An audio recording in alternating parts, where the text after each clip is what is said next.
Welcome to the Windows Computer and Technology, and we are, of course, doing a little bit of a series on Windows or on Microsoft at 50 years.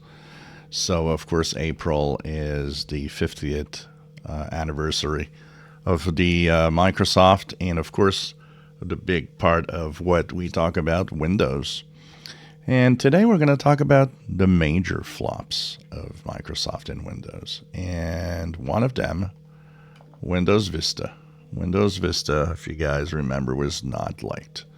Now, I'll give it a fair account, a personal fair account, though. A lot of what happened with Windows Vista was due to, unfortunately, too many PCs sold with barely the minimum requirements. That made it dreadfully slow.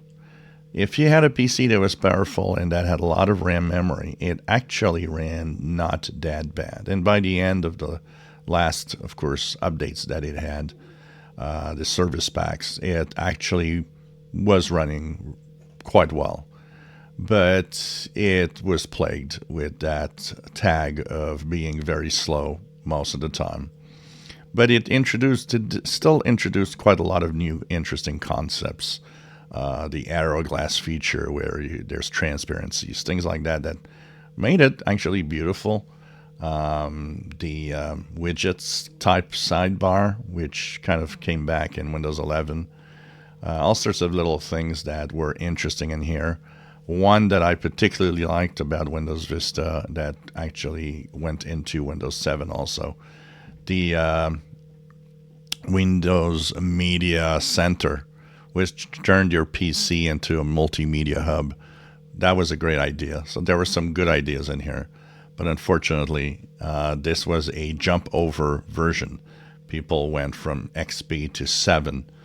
And as a tech guy, I could tell you that a lot of the problems were mostly due to lack of RAM memory and lack of powerful enough PCs.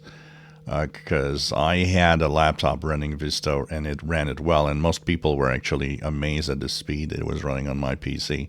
But my PC was an iron hand machine.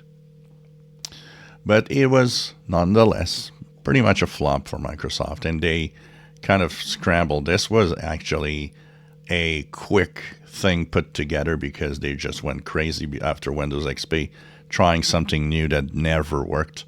And they scrambled and started something from scratch, and that was Vista.